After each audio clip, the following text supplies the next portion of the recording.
ಪ್ರತಿ ವರ್ಷ ಕೂಡ ಚಿಕ್ಕಮಗಳೂರಿನ ದೇವಿರಮ್ಮ ಬೆಟ್ಟದಲ್ಲಿ ಇಷ್ಟೊತ್ತಿಗಾಗಲೇ ಜನಸಾಗರ ವಿಪರೀತವಾಗಿರುತ್ತೆ. ರಾಜ್ಯದ ಮೂಲೆ ಮೂಲೆಯಿಂದ ಕೂಡ ಜನ ಇಲ್ಲಿ ದೇವಿಯ ದರ್ಶನಕ್ಕೆ ಅಂತ ಬರ್ತಾರೆ. ಬಟ್ ಈ ಸಂದರ್ಭದಲ್ಲಿ ಭಕ್ತರೊಬ್ಬರು ಅಸ್ವಸ್ಥಗೊಂಡಿರೋದ್ರ ಮಾಹಿತಿ ಲಭ್ಯ ಆಗ್ತಾ ಇದೆ. ವಿಪರೀತ ಮಳೆ ಮತ್ತು ಜಾರಿಕೆ ಮಧ್ಯೆ ಬೆಟ್ಟ ಹತ್ತೋದಕ್ಕೆ ಬಂದಂತಹ ಯುವತಿಯೊಬ್ಬರು ಬೆಟ್ಟ ಹತ್ತೋಕ್ಕಾಗದೆ ಅರ್ಧದಲ್ಲೇ ಕುಸಿದು ಬಿದ್ದಂತಹ ಘಟನೆ ಆಗಿದೆ.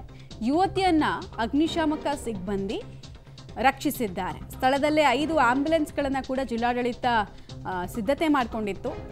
ಬಟ್ ನಿನ್ನೆ ಕೂಡ ಅಷ್ಟೇ, ಅಲ್ಲಿ ಸ್ಥಳೀಯರೇ ಹೇಳ್ತಾ ಇದ್ರು, ಯೂಶಲಿ ಒಂದು ದಿನದಲ್ಲಿ ಬೆಟ್ಟ ಹತ್ತೋದು ಇಳಿಯೋದೆಲ್ಲ ಆಗ್ತಾ ಇತ್ತು, ಆದರೆ 2 ದಿನಕ್ಕೆ ಅದನ್ನು ಜಿಲ್ಲಾಡಳಿತ ತಾಲೂಕು ಆಡಳಿತ ವಿಸ್ತರಣೆ ಮಾಡಿದೆ ಅಂತ. ಯಾಕಂದರೆ ವಿಪರೀತ ಮಳೆ ಆಗ್ತಾ ಇದೆ, ಆಮೇಲೆ ವರ್ಷ ಪೂರ್ತಿಯಲ್ಲಿ ಯಾರೂ ಹೋಗದೇ ಇರೋದ್ರಿಂದ ಬಂಡೆಕಲ್ಲುಗಳು ಜಾರ್ತಾ ಇದ್ದಾವೆ. ಸೊ ಜಾಸ್ತಿ ಸಿದ್ಧತೆಗಳು ಬೇಕಾಗತ್ತೆ. ಜಾಸ್ತಿ ಜನಕ್ಕೆ ಒಮ್ಮೆಲೆಗೆ ಅವಕಾಶ ಕೊಟ್ಟರೆ ಅನಾಹುತಗಳಾಗತ್ತೆ ಅಂತ ಹೇಳಿ 2 ದಿನ ಅವಕಾಶವನ್ನು ಮಾಡಿಕೊಟ್ಟಿದ್ರು. ಈಗ ಒಬ್ಬರು ಯುವತಿ ಅಸ್ವಸ್ಥರಾಗಿದ್ದಾರೆ. ಏನಾದರೂ ಉಸಿರಾಟದ ಸಮಸ್ಯೆ ಅವ್ರಿಗೆ ಮುಂಚೆಯಿಂದ ಡಿಹೈಡ್ರೇಟ್ ಕೂಡ ಆಗಿರ್ತಾರೆ, ಅಥವಾ ವಾಂತಿಯಂತಹ ವಿಚಾರಗಳು ಕೂಡ ಆಗಿರುತ್ತೆ. ನೋಡ್ಬೇಕು ಏನಾಗಿದೆ ಅಂತ. ಡೀಟೇಲ್ಸ್ ಕೊಡ್ತಾರೆ ನಾರಾಯಣಗೌಡ. ಸ್ಥಳೀಯರ ಆ ಯುವತಿ ಅಥವಾ ಬೇರೆ ಕಡೆಯಿಂದ ಬಂದಿದ್ದ, ಏನೇನು ಮಾಹಿತಿ ಇದೆ? ಪೂರ್ವ ಆರೋಗ್ಯ ಸಮಸ್ಯೆಗಳೇನಾದರೂ ಇತ್ತಂತ? ಫಸ್ಟ್ ಟೈಮ್ ಬೆಟ್ಟ ಹತ್ತಕ್ಕೆ ಬಂದಾಗ ಹಿಂಗಾಗಿದ್ದ? ಏನೇನು ಮಾಹಿತಿ ಇದೆ?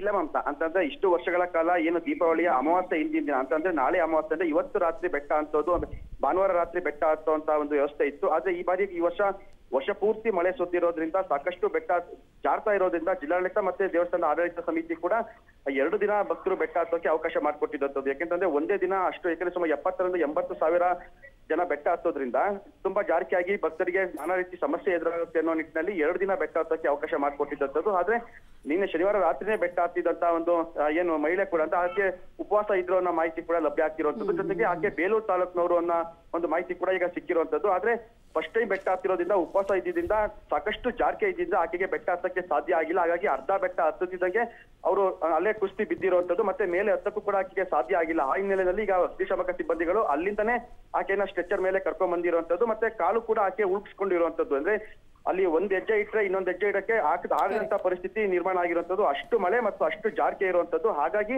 ಆಕೆ ಒಂದು ಉಪವಾಸ ಇದ್ದಂಥದ್ದು, ಮತ್ತೆ ಬೆಟ್ಟ ಹತ್ತಕ್ಕೆ ಆಗದಲ್ಲೇ ಜಾರಿ ಕಾಲು ಕೂಡ ಉಳ್ಕಿರುವಂತದ್ದು. ಆ ಹಿನ್ನೆಲೆಯಲ್ಲಿ ಅಗ್ನಿಶಾಮಕ ಸಿಬ್ಬಂದಿಗಳು ಆಕೆಯನ್ನ ವಾಪಸ್ಸು ಸ್ಟ್ರೆಚರ್ ಅಲ್ಲಿ ಕರ್ಕೊಂಡ್ ಬಂದಿರುವಂತದ್ದು. ಮಮತಾ, ಧನ್ಯವಾದ ನಾರಾಯಣಗೌಡ ತಮ್ಮೆಲ್ಲ ಮಾಹಿತಿಗಾಗಿ.